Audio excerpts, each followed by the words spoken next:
तो दोस्तों आज हम बात करेंगे भारत और भूटान के बीच के संबंध। जैसा कि आप जानते हैं भारत और भूटान के बीच में पहले से ही मैत्रीपूर्ण संबंध रहे हैं, लेकिन बीच बीच में चीन से देश की वजह से भारत और भूटान के बीच में भी तनावपूर्ण संबंध देखने को मिले। तो वीडियो शुरू करते हैं। भारत और भूटान के बीच के संबंध। भारत के पूर्व उत्तर कोण पर हिमालय की पहाड़ियों में बसा हुआ एक छोटा सा राज्य भूटान है। यह एक संपूर्ण देश है, परंतु इसकी धार्मिक, सांस्कृतिक और सामाजिक सिचुएशन भारत से प्रभावित है।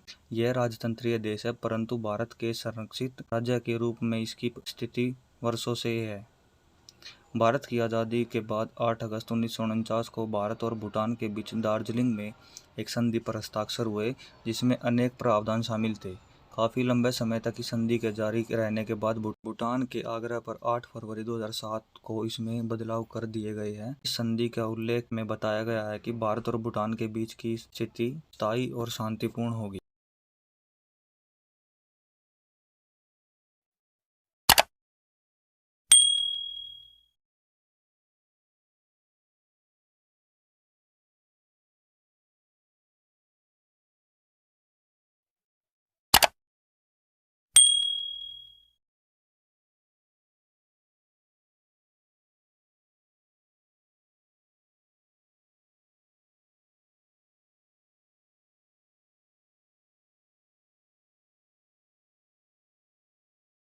तो दोस्तों नेक्स्ट पॉइंट है राजतंत्र से लोकतंत्र में बदला भूटान। सदियों तक चले राजतंत्र के बाद वर्ष 2008 में भूटान ने लोकतंत्र की ओर अपना पहला कदम बढ़ाया। आश्चर्यजनक रूप से इसकी शुरुआत तत्कालिक भूटान नरेश ने की थी। उनकी पहली पहल में पर भूटान में लोकतांत्रिक तरीके से चुनाव भी हुए हैं। तब से अब तक वहाँ 3 बार चुनाव हो चुके हैं। भूटान के संविधान के अनुसार आम चुनाव 2 चरणों में होते हैं। पहले चरण में मतदाता विभिन्न दलों में से अपनी एक पसंद को दल को चुनता है। सबसे ज्यादा पसंद किए गए दलों केवल 2 दलों के उम्मीदवारों को ही दूसरे चरण में भूटान के 20 जिलों से उम्मीदवारों का मौका मिलता है। राष्ट्रीय सभा के निम्न सदन को 47 सीटों में से अधिकांश पर विजय प्राप्त करने वाले दल का नेता को भूटान का राजा तथा प्रधानमंत्री नियुक्त किया जाता है। नेक्स्ट पॉइंट है दोनों देशों के बीच संबंधों को लेकर चुनौतियां। आज का लोकतांत्रिक भूटान अपनी संप्रभुता के महत्वपूर्ण आयाम के रूप में स्वतंत्र विदेश नीति के लिए प्रयास कर रहा है, ताकि भारत के साथ उसके अच्छे संबंध बने रहे तथा चीन सहित अन्य शक्तियों पे भी संतुलन साधा जा सके। निवेश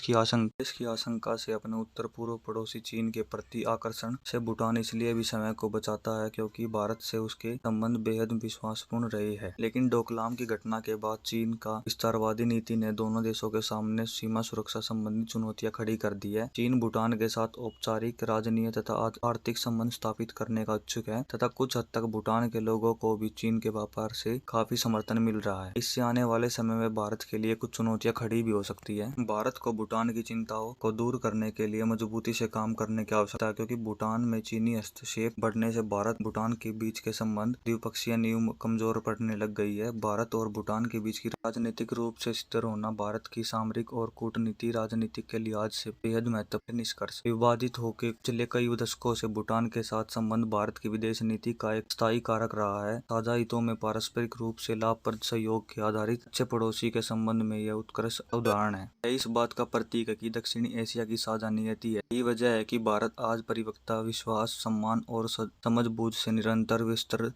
कार्य क्षेत्र में संयुक्त प्रयास भारत भूटान के संबंधों की विशेषता है। होप ये वीडियो आपको काफी पसंद आई होगी। अगर आप चैनल पे न्यू है तो चैनल को सब्सक्राइब कर ले, साथ ही बेल आइकन को प्रेस कर ले। Thank you.